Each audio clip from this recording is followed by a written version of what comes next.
Okey, Assalamualaikum dan selamat malam. Terima kasih kerana masih bersama-sama saya di dalam program YouTube channel Sembang-Sembang bersama Abang Mi. Okey, selalunya saya menceritakan berkenaan dengan dive profesional. Tapi hari ini saya nak menceritakan benda-benda yang basic, iaitu bagaimana nak menjadi seorang scuba diver. Alright? Jadi untuk nak belajar scuba diving, kita perlu mempunyai lesen scuba. Okey. Lesen scuba ni, dia punya lesen dia dinamakan sebagai open water diver. Okay, dia ada banyak agensi-agensi scuba diving di dalam dunia ni. Dia ada lebih daripada 30 agensi.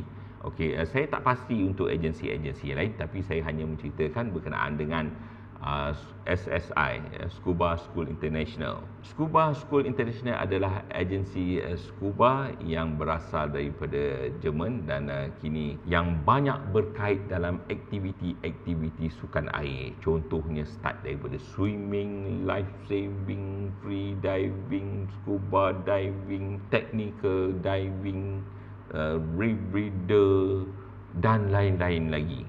Dan keunikan SSI adalah semua pembelajarannya menggunakan apps. Dalam apps tu kita ada semua perkara, termasuk kita punya manual, kita punya certification, kita punya dive log dan macam-macam lagi. So kita punya dive log ni dekat mana-mana you pergi saja, katalah let's say you pergi dekat perhentian, dia boleh list down semua dive site dekat perhentian. Kalau you pergi dekat Tenggol, dia akan list down semua dive site dekat Tenggol. Kalau you pergi dive site dekat Tioman, dia akan list down semua dive site dekat Tioman. Jadi semua benda menjadi mudah dan mengikut perkembangan semasa. Okey, kita sambung balik cerita berkenaan dengan open water diver. Open water diver adalah certification yang asas. Okey, dia mempunyai rating. Sesiapa yang memiliki lesen open water diver ni, dia boleh menyelam secara autonomous sedalam 18 meter. Okey, untuk nak ambil lesen open water diver ni, dia ada beberapa peringkat. Dia ada 3 peringkat.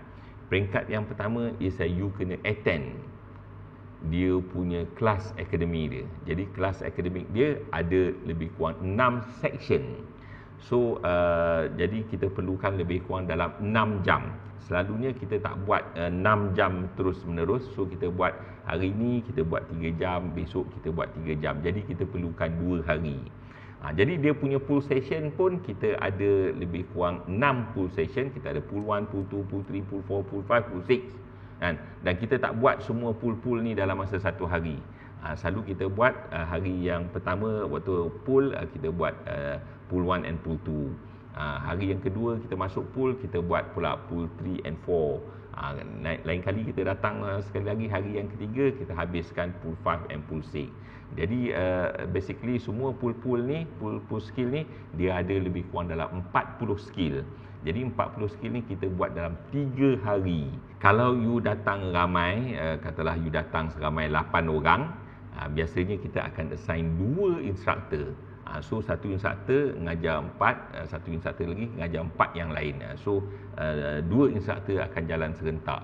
Tapi kalau satu instructor nak kawal, nak mengajar semua yang 88 tu, selalunya dia ambil masa lagi lama.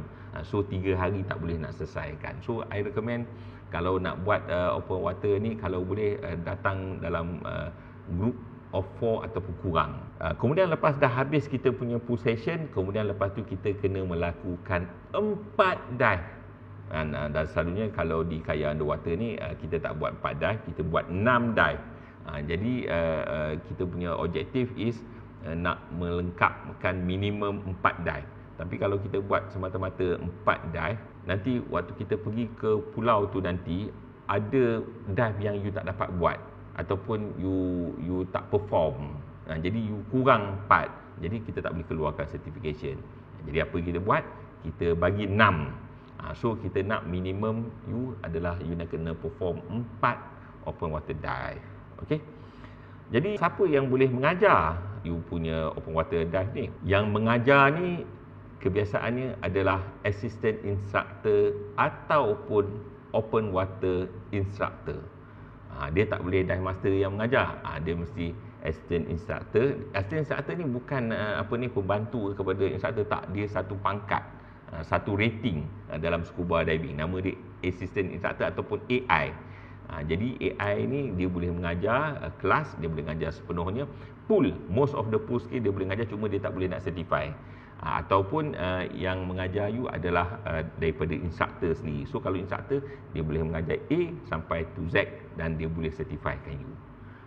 Okey, proses certification ni dia sama macam you ambil lesen kereta. Mula-mula you kena register, waktu register you kena bayar. Kalau dalam scuba diving, waktu during you register you kena beli manual. So dalam manual tu you kena baca manual tu, you kena jawab knowledge review, you kena masuk kelas, kemudian lepas tu dia ada final exam.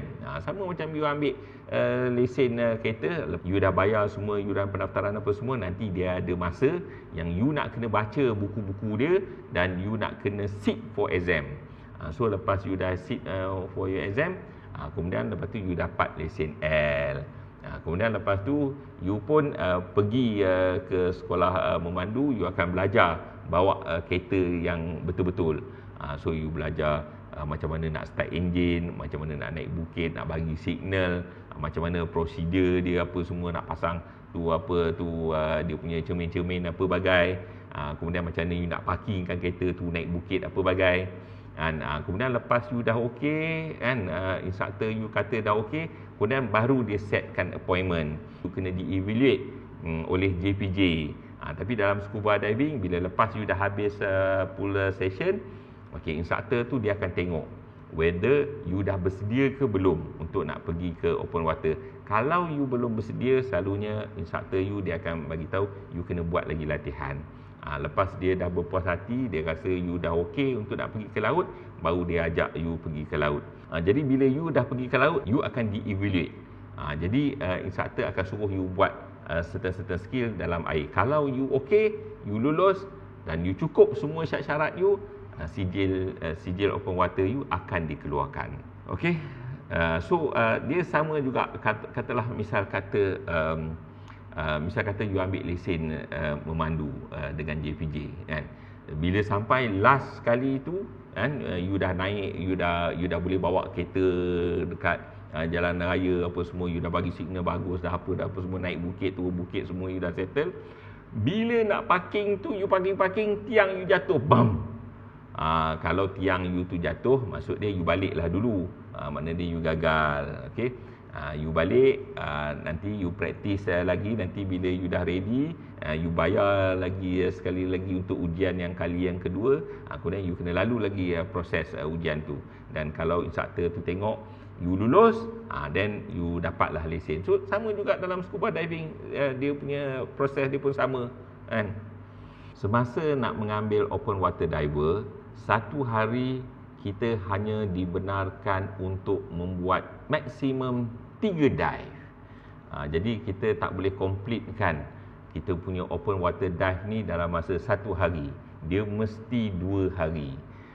Jadi kalau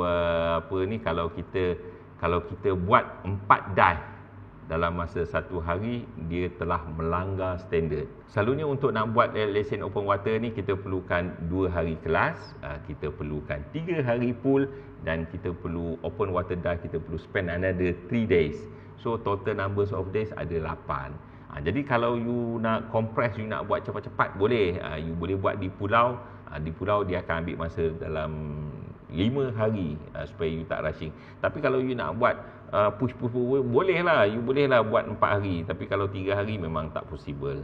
Bila nak buat open water, pastikan you attend kelas selama 6 jam tu, sebab kelas ni pun penting.